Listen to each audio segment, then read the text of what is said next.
कि बच्चों जी आज का हमारा जो टॉपिक है दैट इज़ बॉइलिंग पॉइंट। ठीक है। अब बॉइलिंग पॉइंट को अगर हम आसान लफ्ज़ों में देखें तो बॉइलिंग पॉइंट क्या होता है। ठीक है। तो आसान लफ्ज़ों में बॉइलिंग पॉइंट हम उसको कह सकते हैं कि ऐसा टेम्परेचर आप एक पानी को गर्म कर रहे हैं। ठीक है। पानी को हीट कर रहे हैं तो जिस टेम्परेचर पे पानी उबलना शुरू हो जाए वो उसका बॉइलिंग पॉइंट होता है। ठीक है। ये आसान लफ्ज़ों में ये है बॉइलिंग पॉइंट। अच्छा जी।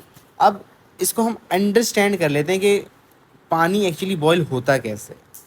ठीक है। तो ये सारा मैंने आपके लिए लिखा हुआ, मैं आपको यहाँ से एग्जांपल से समझा देता हूँ।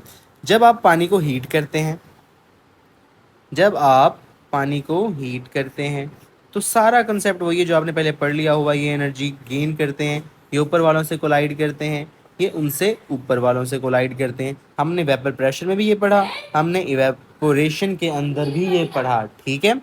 आगे बात समझ में यहाँ तक तो ये हमने पहले पढ़ लिया हुआ है। तो आज का जो नया कंसेप्ट है वो ये है कि, और एक और इम्पोर्टेंट बात यहाँ पे कि इस मरतबा ये क्लोज नहीं है, ये हमने इसको ओपन रखा हुआ। ये जो वेपर प्रेशर ने पढ़ा था उसके अंदर ये कंडीशन थी कि क्लोज होना चाहिए।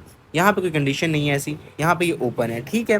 तो हमने इसको एपोरेट किया, यहाँ पे इवेपोरेशन होगी। ठीक है।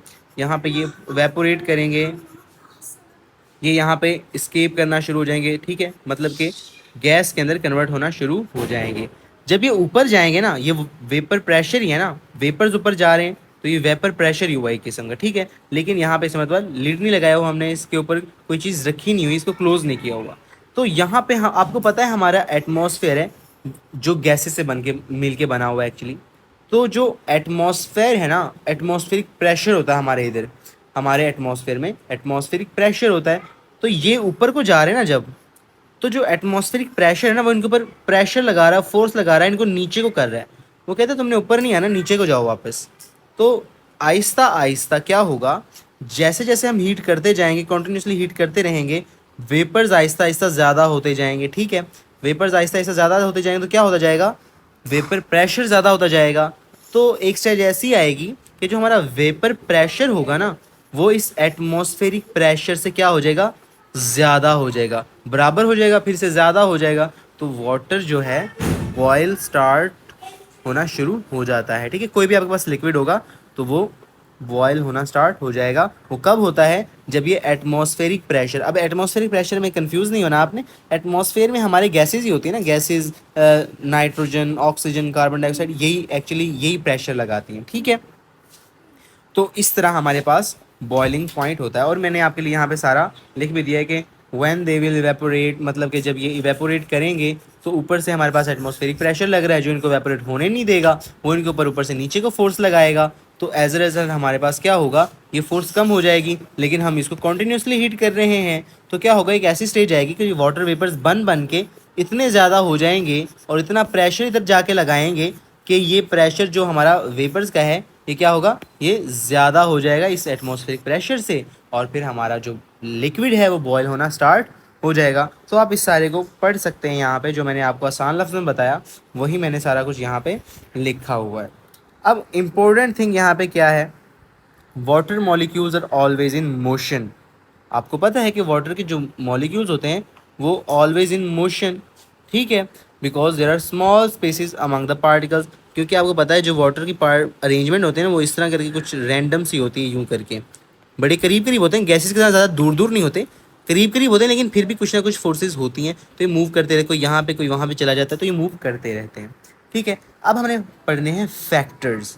फैक्टर्स जिनके ऊपर बॉइलिंग पॉइंट, ये B means boiling, P means point, जिनके ऊपर बॉइलिंग पॉइंट डिपेंड करता है। ठीक है। अच्छा, अब nature of liquid. Nature of liquid बिल्कुल सिमिलर है जो हमने ऊपर यहाँ पे वेपर प्रेशर के अंदर पढ़ा था, और से ऊपर भी हमने पढ़ा था कि अगर हमारे पास नेचर ऑफ लिक्विड में दो होती हैं, पोलर लिक्विड्स और नॉन पोलर लिक्विड्स। अगर पोलर लिक्विड्स हमारे पास हैं तो मैंने आपको बताया था उनके अंदर पार्शियल पॉजिटिव और पार्शियल नेगेटिव होता है, और जहाँ पे पॉजिटिव और नेगेटिव आ जाए वहाँ पे हमारे पास strong electrostatic force of attraction होती हैं जो बहुत ही स्ट्रॉन्ग होती हैं। तो इनको ब्रेक करना बहुत मुश्किल होता है, इनके लिए बहुत ज़्यादा टेम्परेचर चाहिए होता है। ठीक है। तो अगर पोलर है हमारे पास कोई लिक्विड, उसका बॉइलिंग पॉइंट ज़्यादा होगा, वो देर में बॉयल होगा। अगर इसके मुकाबले हम अल्कोहल को ले लें उसके अंदर वीकर फोर्सेज है, क्योंकि उसके अंदर पार्शियल पॉजिटिव पार्शियल नेगेटिव नहीं है, तो हमारे पास क्या होगा, उसके वो जल्दी इवेपोरेट हो जाएगा। ठीक है। अब इंटरमोलिकुलर फोर्सेस भी यही बात है जो मैंने अभी आपको ऊपर बताई है। और वाटर के अंदर मोस्ट इंपॉर्टेंट बात, वाटर के अंदर हाइड्रोजन बॉन्डिंग भी होती है। तो आपको पता है इंटरमोलिकुलर फोर्सेस के अंदर हाइड्रोजन जो बॉन्डिंग है वो भी बहुत स्ट्रांग होती है as compare to dipole dipole interaction से। ठीक है। अच्छा जी, अब हमारे पास आता है एक्सटर्नल प्रेशर। एक्सटर्नल प्रेशर से मुराद हमने अभी ऊपर पढ़ा है ना, ये रहा। एक्सटर्नल प्रेशर से मुराद है ये जो ऊपर एटमॉस्फेरिक प्रेशर लग रहा था ना, इसको हमने क्या बोला है, इसको हमने बोला है एक्सटर्नल प्रेशर। ठीक है। ये जितना ज़्यादा होगा उतनी ही देर में बॉयल होगा, क्योंकि हमें उतने ही प्रेशर, उतनी देर लगेगी वेपर्स को बनने में ताकि वो इस प्रेशर के इक्वल हो जाए। तो ये प्रेशर जो एक्सटर्नल प्रेशर है, एक्चुअली जो एटमॉस्फेरिक प्रेशर है हमारे पास, ये जितना कम होगा उतनी जल्दी वेपोरेशन हो जाएगी, उतनी जल्दी हमारा बॉइलिंग पॉइंट अचीव हो जाएगा, उतनी जल्दी हमारा लिक्विड बॉयल होना स्टार्ट हो जाएगा, जितना कम ये प्रेशर होगा। और जितना ये ज़्यादा होगा उतनी ही देर में बॉयल होगा। और यही चीज़ मैंने आपके लिए वर्ड्स के अंदर भी लिख दी है। एज वी नो और as we have discuss that atmospheric pressure is greater, it would not allow the gas molecules of liquids to evaporate, so we have to increase the temperature। ठीक है, ताकि ज़्यादा हमारे पास वेपर प्रेशर बने और उसके equal हो जाए। तो जो बातें मैंने आपको यहाँ पे अभी आसान लफ्ज़ों में बताई हैं वो मैंने मुश्किल लफ्ज़ों में यहाँ पे लिख भी दी हैं। ठीक है। तो आप यहाँ से इसको याद भी कर सकते हैं और यहाँ से इसको कॉपी वगैरह भी कर सकते हैं। ठीक है। तो आज के इस लेक्चर में हमने जो डिस्कस किया है दैट इज़ बॉइलिंग पॉइंट। ठीक है। और इसी के साथ साथ मैं आपको फ्रीजिंग पॉइंट भी बता देता हूँ, इससे मिलता जुलता है। बॉइलिंग में पॉइंट में क्या करते हैं हम, बॉइलिंग पॉइंट में हम हीट करते हैं, ऐसे ही ना। अभी मैंने आपको ऊपर बताया कि बॉइलिंग पॉइंट में हम क्या करते हैं, हीट करते हैं। ठीक है।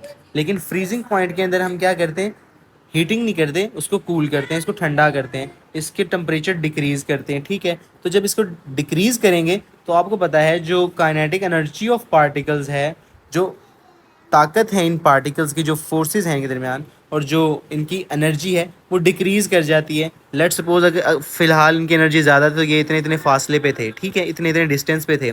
मैंने इनकी एनर्जी डिक्रीज़ कर दी तो ये और करीब करीब आ जाएंगे, यूँ करके करीब करीब आते जाएंगे। और जितना मैं कम करता जाऊँगा ये उतने करीब आते जाएंगे। और इनका जो अब प्रेशर होगा, जो इनका वेपर प्रेशर होगा, वो सॉलिड्स के वेपर प्रेशर के इक्वल हो जाएगा। सॉलिड्स का भी ज़्यादा तो वेपर प्रेशर नहीं होता, बहुत कम होता है, लेकिन होता है।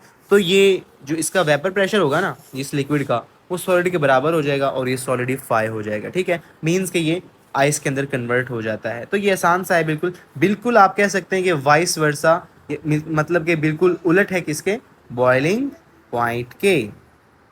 ठीक है। और इससे आगे हम नेक्स्ट लेक्चर में डिस्कस करेंगे इसकी कुछ प्रॉपर्टीज़ को। आज के इस लेक्चर को हम यहाँ पे फिनिश करते हैं। ठीक है।